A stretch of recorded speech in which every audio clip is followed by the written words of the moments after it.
ജീവിതത്തിൽ ഒരിക്കലും വിജയിക്കാത്തവരുടെ ചില സ്വഭാവങ്ങൾ അറിയാമോ? ഇവർ പ്രധാനമായിട്ടും ജീവിതത്തിൽ ലക്ഷ്യബോധം ഉണ്ടാവത്തില്ല. എന്തിനോ വേണ്ടി തിളയ്ക്കുന്ന സാമ്പാർ പോലെ ഓരോ ദിവസവും ഇവര് തള്ളി നീക്കിക്കൊണ്ടേയിരിക്കും. കൂടാതെ ഇവർ മറ്റുള്ളവരെ കുറ്റം പറയും. മറ്റുള്ളവർ ഇപ്പോൾ വിജയിക്കുന്നു, ഓരോരോ കാര്യങ്ങൾ നേടുന്നു, ഇവർ പറയാൻ ഓരോ കുറ്റങ്ങൾ കണ്ടെത്തും. എത്ര നല്ല കാര്യങ്ങൾ മറ്റുള്ളവർ ചെയ്താലും അംഗീകരിക്കില്ല. അടുത്ത സ്വഭാവം ഇവർക്കുള്ള എക്സ്ക്യൂസുകളാണ്. അതായത് ഇവരെ ഓരോ കാര്യവും ചെയ്യാൻ പറഞ്ഞാൽ അവർ എന്തെങ്കിലും ഒരു എക്സ്ക്യൂസ് പറഞ്ഞ് ഒഴിഞ്ഞു മാറിക്കൊണ്ടേയിരിക്കും. പ്രത്യേകിച്ച് ഒരു കാര്യവും ട്രൈ ചെയ്ത് നോക്കാൻ പോലും, ഒന്ന് പരിശ്രമിക്കാൻ പോലും ചെയ്യാതെ ഇവരതിൽ അങ്ങ് തള്ളിക്കളയാനായിട്ട് ശ്രമിക്കും. സാമ്പത്തികമായി ഇവർക്ക് എന്തെങ്കിലും ഒരു മിച്ചം കിട്ടിയിരുന്നാൽ പോലും അതിനെ ബാക്കി വയ്ക്കുക, നാളത്തേക്ക് വേണ്ടി ബാക്കി വയ്ക്കാൻ ലക്ഷ്യമുണ്ടാവില്ല.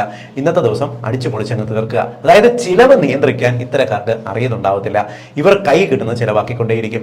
പലപ്പോഴും ഇവർ ചെയ്യുന്നത് വരവിനേക്കാൾ കൂടുതൽ ചിലവ് ആഡംബരമായി ചെയ്യാൻ ശ്രമിക്കും. അതായത് ഇവരുടെ കയ്യിൽ ഒരു 1 ലക്ഷം രൂപ കിട്ടുകയാണെന്നുണ്ടെങ്കിൽ ഒരു 50 ലക്ഷം രൂപയുടെ ഒരു കാർ വാങ്ങി ഇവർ ആഡംബരമായി ജീവിച്ച് ബാക്കി കടമിട്ട് ജീവിക്കാനായിട്ട് ശ്രദ്ധിക്കും. ഇവരുടെ മറ്റൊരു ഏറ്റവും വലിയ പ്രത്യേകത എന്ന് പറയുന്നത് പുതിയതായിട്ട് ഒന്നും പഠിക്കാൻ ഇവർക്ക് ആഗ്രഹമില്ല.